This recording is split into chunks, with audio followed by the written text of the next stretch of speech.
အားလုံးပဲမင်္ဂလာပါခင်ဗျာကျွန်တော်တို့အခုစတင်ပြီးတော့ OneDrive Personal Account လေးတစ်ခုလောက်ဖွင့်ပြီးစတက်လုပ်ကြည့်ကြပါမယ်ပထမဦးစွာ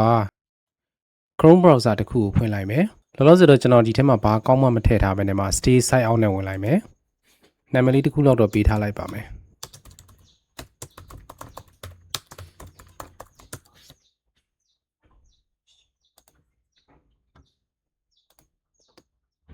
OneDrive account တစ်ခုဖွင့်ဖို့အတွက်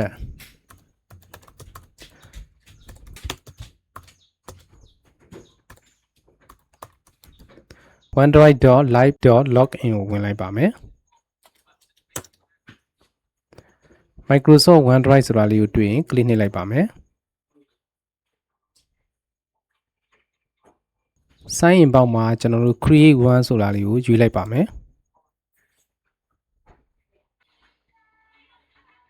ဒီနားလေးမှာကိုရချင်တဲ့ email လိပ်စာလေးရိုက်ထည့်လိုက်ပါမယ်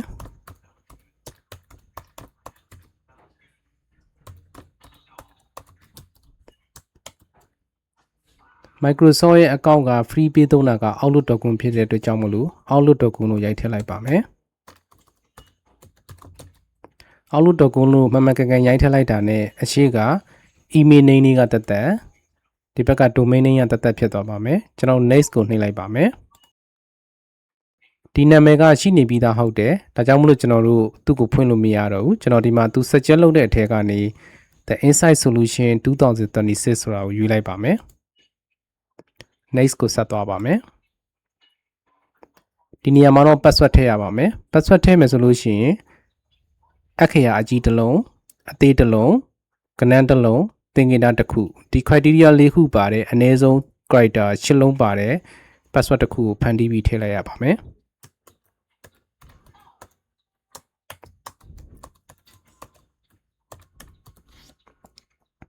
next ကိုသွားလိုက်ပါမယ် password ကိုဒီ browser မှာ save မလားဆိုတဲ့နေရာမှာကျွန်တော် save ကိုနှိပ်လိုက်ပါမယ်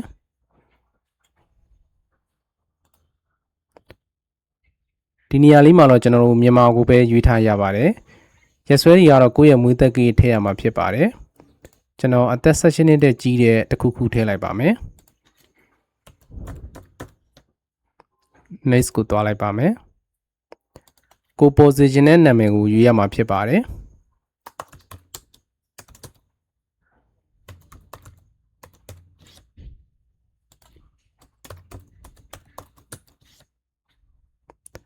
ဒီနားက box ကလေးကတော့ Microsoft ရဲ့ product တွေ service တွေနဲ့ပတ်သက်ပြီးတော့မှ offer တွေ tip တွေ information တွေကိုလက်ခံမလားလို့မေးတာဖြစ်ပါတယ်ကျွန်တော်အမှန်ရှင်းထားခဲ့လိုက်ပါမယ် next ကိုသွားပါမယ်ဒီနားလေးမှာတော့ security ချက်တာဖြစ်ပါတယ် press and hold ကိုနှိပ်ပြီးတော့မှအတည်ပြုလိုက်ပါမယ်အမှန်ရှင်းကလေးပို့ပြီးရင်တော့ကျွန်တော်5စက္ကန့်ကနေ10စက္ကန့်လောက်ခဏဖိထားဦးပါမယ်အင်တာနက်ကြောင့်တစ်ခါတရံမှာကျသွားတာမျိုးဖြစ်တယ်ဆိုရင်ကျွန်တော်အစအနေပြန်ဖွင့်ရမှာဆိုတာကြောင့်ဖြစ်ပါတယ်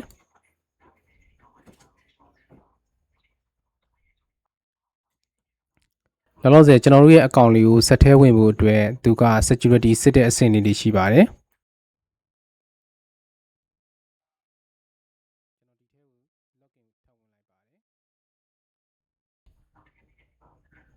Okay ကျွန်တော်တို့ passkey လေး creator အောင်မြင်သွားပါပြီ okay နှိပ်လိုက်ပါမယ်ဒီနေရာမှာ passkey ဆိုတဲ့နေရာမှာကျွန်တော်တို့ရဲ့ window ကိုဝင်တဲ့ password လည်းဖြစ်နိုင်တယ်လက်ပွေလည်းဖြစ်နိုင်တယ်တစ်ခုခုကိုပြီးလို့ရပါတယ် okay နှိပ်လိုက်ပါမယ်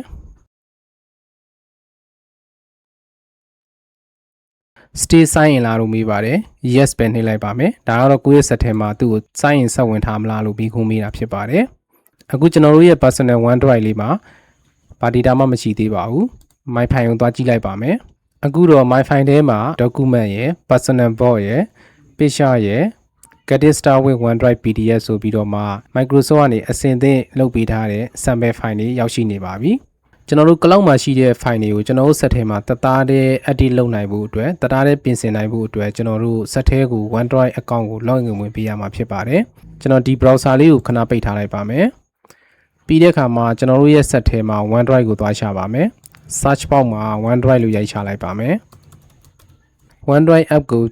OneDrive ကို open နှိပ်လိုက်ပါမယ်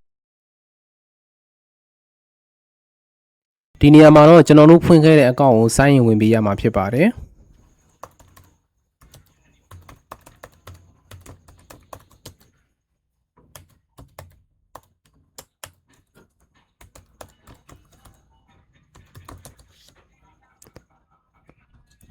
ကျွန်တော်တို့ဖွင့်ထားခဲ့တဲ့အကောင့်လေးကို sign in ဝင်လိုက်ပါမယ်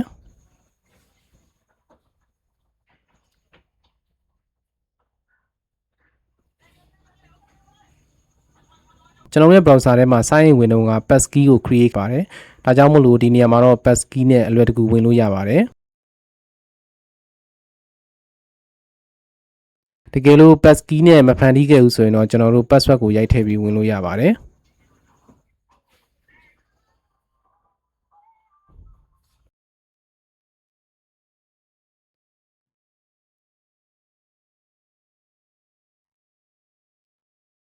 ဒီနေရာမှာလက်ပွေကိုနောက်တစ်ခေါက် confirm လုပ်လိုက်ပါမယ်ဒီလက်ပွေကို confirm လုပ်တဲ့နေရာမှာကျွန်တော်တို့ဖန်တီးခဲ့တဲ့ passkey ကိုနှိပ်ရမှာဖြစ်ပါတယ်ကျွန်တော်အနေနဲ့တော့ passkey ကိုပေးတော့ကလက်ပွေနဲ့အတည်ပြုခဲ့တာဖြစ်ပါတယ်အကယ်၍မှာကျွန်တော်တို့ကဆက်မှာ passkey ကို confirm မလုပ်ခဲ့ဘူးဆိုရင်တော့ကျွန်တော်တို့ပေးခဲ့တဲ့ password နဲ့ရိုက်ထည့်ရမှာဖြစ်ပါတယ်အခုပထမဦးဆုံးပေါ်နေတဲ့ screen ကတော့ Microsoft ကကျွန်တော်တို့ရဲ့ privacy တွေကို respect ဖြစ်တယ်ဆိုတဲ့အကြောင်းကိုဖော်ပြပေးနေတာဖြစ်ပါတယ်ကျွန်တော် next ကိုနှိပ်လိုက်ပါမယ်အခုမြင်တွေ့ရတဲ့ box ကတော့ကျွန်တော်တို့ရဲ့ optional data တွေကို Microsoft ကိုပို့မလားဆိုတဲ့မေးခွန်းဖြစ်ပါတယ်ဆိုတော့ဒီ OneDrive နဲ့365ကိုကျွန်တော်တို့ရဲ့ဒီ optional data တွေကိုမပို့ချင်ဘူးဆိုရင်တော့ don't send optional data ကိုနှိပ်ပြီးတော့မှ next ကိုသွားလိုက်လို့ရပါတယ်လောလောဆယ်တော့ကျွန်တော်တို့ရဲ့ file လမ်းကြောင်းရွေးတာဖြစ်ပါတယ်ကျွန်တော်တို့ရဲ့ set ထဲကို cloud က file တွေနဲ့တသားတည်း sync လုပ်နေဖို့နေရာကိုလမ်းကြောင်းကိုရွေးချယ်ပေးရတာဖြစ်ပါတယ်ကျွန်တော် set ထဲမှာတော့ဒီ user name ပေါ့နော်ကျွန်တော်သုံးထားတဲ့ user name ရဲ့နေရာမှာ OneDrive ဆိုတဲ့ local file လေးရှိပါတယ်အဲ့ဒီထဲကိုသူက default အနေနဲ့ပေးနေတာဖြစ်ပါတယ်တကယ်လို့ကျွန်တော်တို့တခြားနေရာကိုရွေးချင်တော့ choose location ကိုနှိပ်ပြီးတော့မှရွေးချယ်လို့ရပါတယ်ကျွန်တော်တော့ default အတိုင်းပဲထားလိုက်ပြီးတော့မှ next ကိုဆက်သွားပါမယ်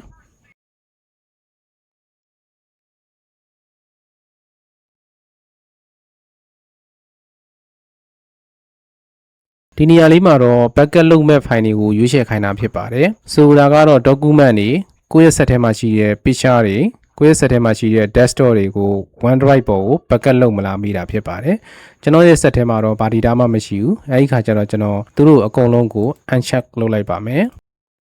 ဒီနေရာမှာတတိထားမှာကကျွန်တော်တို့အကုန်လုံးကို sync လုပ်ထားတယ်ဆိုရင်ကျွန်တော်တို့ဖွင့်ထားတဲ့ OneDrive က free ဖွင့်ထားတာဖြစ်တယ်story အဖြစ် 5GB ရမှာဖြစ်ပါတယ်သူက email အတွက် 50GB ရတယ် OneDrive story အတွက် 5GB ရတာဖြစ်ပါတယ်တကယ်လို့ကျွန်တော်တို့က desktop ကို sync လုပ်ထားလိုက်မယ်ဒါပေမဲ့ desktop ထဲမှာ backup လုပ်စရာက 5GB စသည်အဖြစ်ပုံများတဲ့ data တွေရှိနေမယ်ဆိုလို့ရှိရင် cloud ကချက်ချင်းပြည့်သွားနိုင်ပါတယ်ဒါကြောင့်မလို့ကျွန်တော်တို့လေ့ကျင့်ခန်းလုပ်တဲ့နေရာမှာ OneDrive story က 5GB ပဲရတဲ့ personal free ကောင်ကိုသုံးနေတာဖြစ်တဲ့ကြောင့်မလို့ဒါလေးတွေကိုပိတ်ထားစေချင်ပါတယ်next ကိုဆက်သွားလိုက်ပါမယ်ဒီနေရာမှာတော့ OneDrive ကနေကျွန်တော်တို့ကို personal account တွေမှာ story ကို upgrade လုပ်ဖို့အတွက် offer လုပ်တာဖြစ်ပါတယ်။လောလောဆယ်ကျွန်တော်အခုဖွင့်နေတဲ့19ရက်ဇွန်2026မှာတော့ 1TB story ပါမယ်။ Premium desktop version အတွက်ကို $8.49 per month နဲ့ offer လုပ်နေတာကိုတွေ့ရပါတယ်။ကျွန်တော်တို့အကယ်၍ upgrade လုပ်ချင်တယ်ဝယ်ချင်တယ်ဆိုလို့ရှိရင်တော့ upgrade လုပ်ပြီးတော့မှ Visa card တွေ debit card တွေနဲ့ငွေပေးချေပြီးဝယ်လို့ရပါတယ်။လောလောဆယ်တော့ကျွန်တော်တို့ free account နဲ့ပဲဆက်ပြီးတော့မှသုံးသားမှာဖြစ်ပါတယ်ဒါကြောင့်မလို့ not now ပဲနှိပ်လိုက်ပါမယ်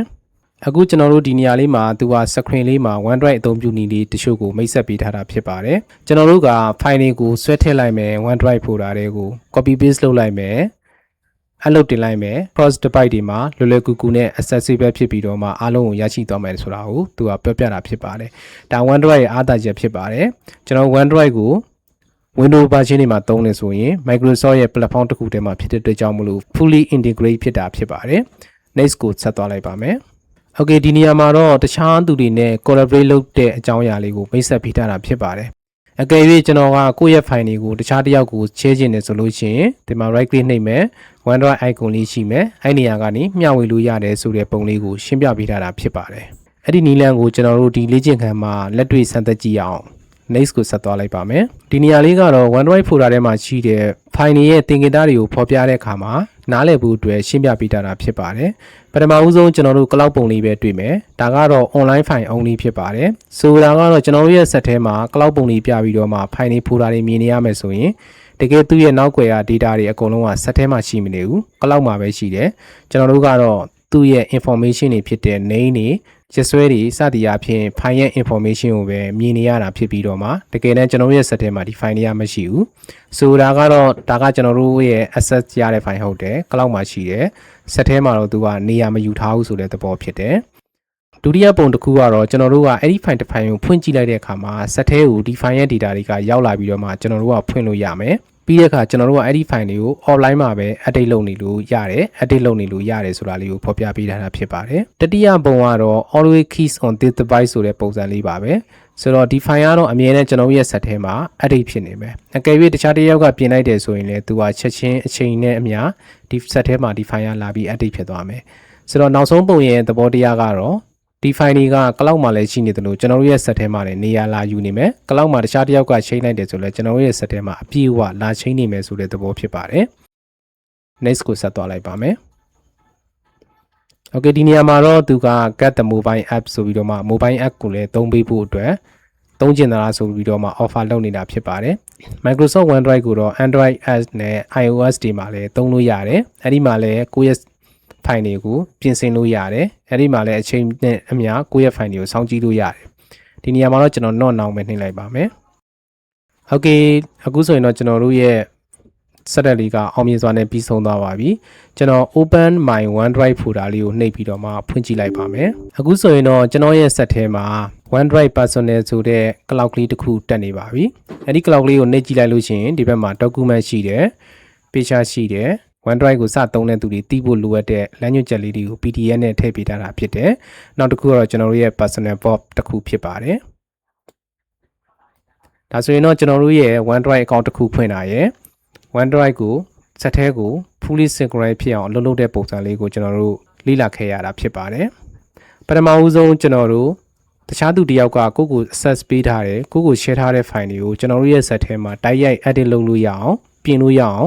ဘယ်လိုလုပ်မလဲဆိုတာကိုစတင်ပြီးလေ့လာသွားဖို့ဖြစ်ပါတယ်အခုကျွန်တော်တို့ share ပေးထားတဲ့ share folder လေးတစ်ခုဖြစ်တဲ့ database ဆိုတဲ့ folder လေးကိုကျွန်တော်သွားပြီးတော့မှ OneDrive မှာရှာဖွေဖွင့်မှာဖြစ်ပါတယ် browser ထဲမှာကျွန်တော်တို့ရဲ့ account တစ်ခုကိုဝင်ထားလိုက်ပါတယ်ဒီ account ကကျွန်တော်တို့ set ထဲမှာဝင်ထားတဲ့ account နဲ့တူဖို့လိုပါတယ်ပြီးတဲ့အခါ search box မှာကူးယူလာတဲ့ link တွေကို paste လုပ်လိုက်ပြီးတော့မှ enter ခေါက်လိုက်ပါမယ်အခုဆိုရင်ကျွန်တော်တို့ share ထားတဲ့ file တွေကိုတွေ့နေရပြီဖြစ်ပါတယ်ဒီဘက်က my file ထဲကိုကျွန်တော်နှိပ်ကြည့်လိုက်မယ် my file ထဲမှာဆိုရင်တော့လက်ရှိကျွန်တော်တို့ရဲ့ file တွေပဲတွေ့ရမယ် share ကိုသွားနှိပ်ကြည့်တဲ့အခါမှာတော့ဒီမှာကျွန်တော်တို့ကို share ထားတဲ့ database folder တစ်ခုလုံးကိုတွေ့နေရပြီ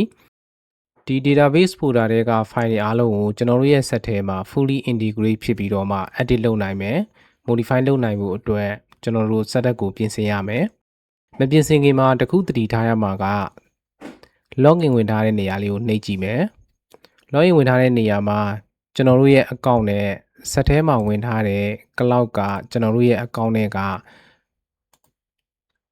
တူနေဖို့လိုပါတယ်